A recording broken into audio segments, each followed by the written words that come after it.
Right. Brutal truth time. While your mates are buying Bitcoin and arguing about property prices they can't afford, there's one investment that's quietly been crushing it for decades. And 95% of people under 30 are completely ignoring it.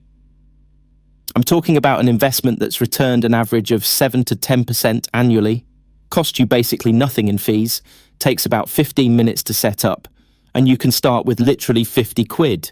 No, this isn't some sketchy side hustle. No, you don't need 10 grand lying around. And no, it's not boring. Okay, it is a bit boring, but boring makes you rich.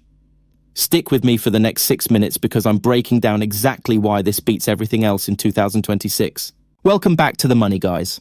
I'm here to give you the UK personal finance advice that actually makes sense for our generation. Today we're cutting through all the noise about what you should be investing in during 2026. By the end of this video, you'll know exactly what to invest in, which platform to use, how much to put in monthly, and why this strategy has literally never failed over a 15-year period. If you're tired of finance bros selling you courses and want actual actionable advice, you're in the right place. Let's get into it. All right, the number one investment for 2026, global index funds in the stocks and shares ISA. I know, you were probably expecting me to say AI stocks or some hot new tech. But here's why this absolutely demolishes everything else. First, let's talk ISAs. You get £20,000 of tax-free allowance every year. That means every penny of profit you make is completely tax-free. No capital gains tax, no dividend tax, nothing. Compare that to trading crypto or stocks in a regular account where you're paying 20% capital gains on anything over £3,000 profit. Your ISA allowance is literally free money from the government that most people waste.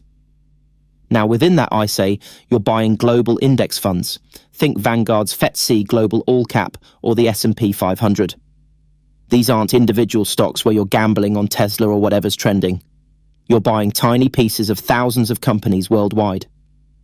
When you buy the FTSE Global All Cap, you own Apple, Microsoft, Nvidia, but also Tesco, Shell, Samsung, Toyota, literally the entire global economy. Over the last 30 years, global markets have returned around 7 to 10% annually on average. That might not sound sexy, but let me show you what that actually means in real money.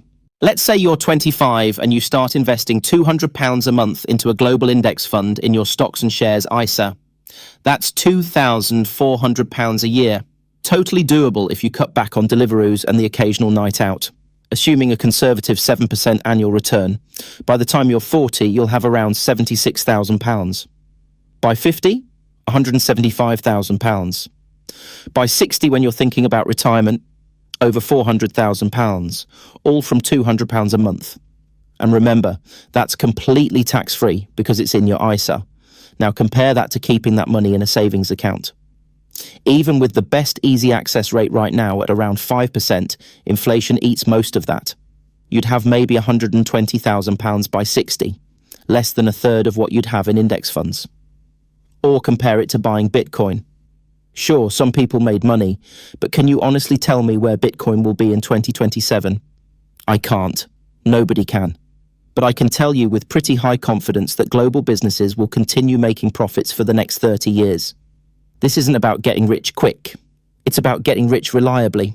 And the earlier you start, the more insane the numbers get because of compound interest. You're earning returns on your returns. Right, enough theory. Let's talk about actually doing this. Step 1. Open a stocks and shares ISA. The two platforms I recommend for beginners are Vanguard and InvestEngine. Vanguard charges 0.15% annually on accounts under £250,000. So on a £10,000 account, that's 15 quid a year. Ridiculously cheap. InvestEngine actually has a fee-free option if you're happy with their pre-built portfolios. Both are FCA regulated, super simple to use, and you can set up an account in about 10 minutes. Step 2. Set up a monthly direct debit. Even if it's just £50 or £100 to start, consistency matters way more than the amount. This also means you're buying when the market's up and when it's down, which actually reduces your risk through something called pound cost averaging.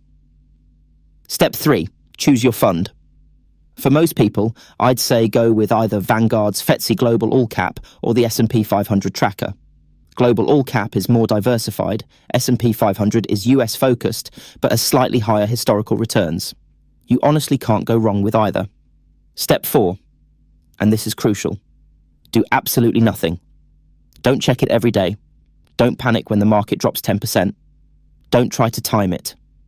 Just let it sit there and grow for decades. The people who make money from index funds are the ones who forget they even have them. Set it, forget it, get rich slowly. Look, I get it. This isn't as exciting as crypto moonshots or flipping properties. But you know what is exciting? Actually having money when you're older, not stressing about retirement, being able to quit a job you hate because you've got investments growing in the background. That's what this boring strategy gives you. So here's your action plan. Pause this video right now, open Vanguard or Invest Engine, and set up that stocks and shares ISA. Even if you only put in £25 this month, you've started. That's the hardest part. If you found this helpful, smash that like button. It genuinely helps more people find this content.